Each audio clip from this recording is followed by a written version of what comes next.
guys, this is Amarin from Amarin's Oddities, and today I'm going to show you how to go from this ball of clay to this white pendant to this super cute leopard gecko charm that I make on my store. So first, a little list of things you're going to need. You're going to need a rolling pin, preferably acrylic or one that's used for fondant so that it won't stick. And mine came with some rubber bands on it. That's just to make sure that the thickness doesn't alter when I'm rolling it out, so some parts aren't thinner than others. You're also going to need a cookie cutter.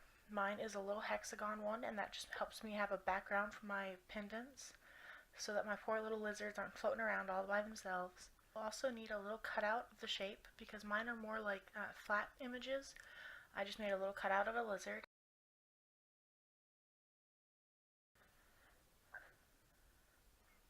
So first things first, what we're going to do is we're going to go ahead and start rolling out our little polymer clay ball. And I just roll mine out to the thickness of my rubber bands.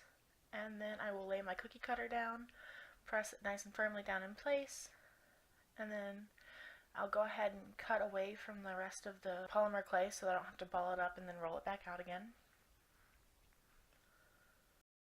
Peel the excess away. And then with my X-Acto knife, so that I'm not skewing the shape of the hexagon any, I'll go ahead and pull it up from the glass. And I work on a glass working surface so that it's not sticking and getting the texture of the wood desk under it. So next what I'm going to do is I'm going to roll out my cutout, and what I'm going to do is just go with my X-Acto knife and work around the image until everything is cut out. And I'll be back once that's done.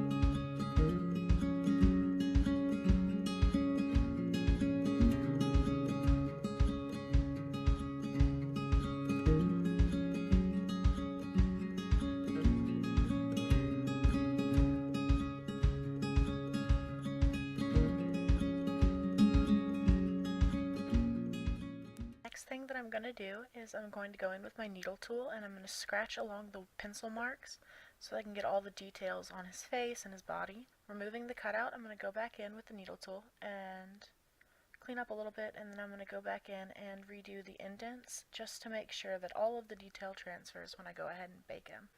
And just like before, I'm going to go ahead and very gently peel him up, and I'm going to stick him right onto the backing that we made.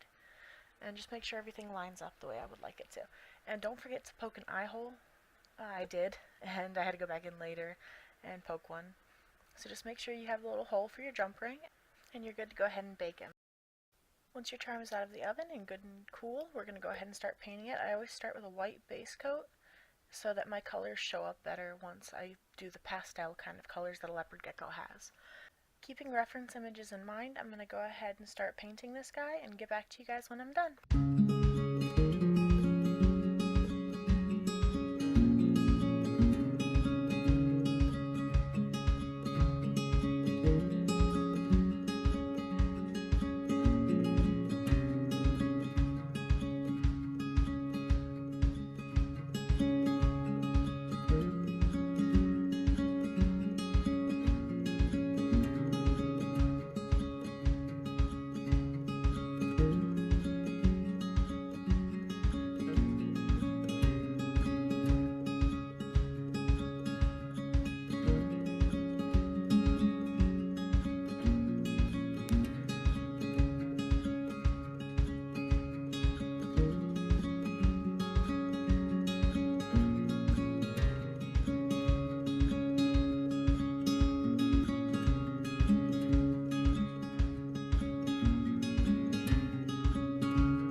Okay guys, now that you're done with the painting, we're going to go in with a gloss. I use polyurethane clear coat just because if you use nail polish, it'll make it where eventually they'll be tacky and they'll collect dust.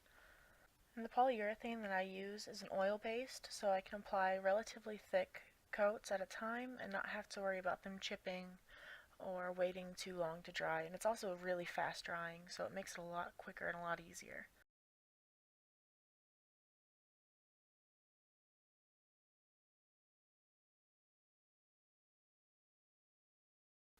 And we're all done, and just look how cute he is. Thank you guys so much for watching, and if you want to buy one for yourself, the link will be in the description box below, and all of the materials I used will also be in the description box. Thanks guys, bye!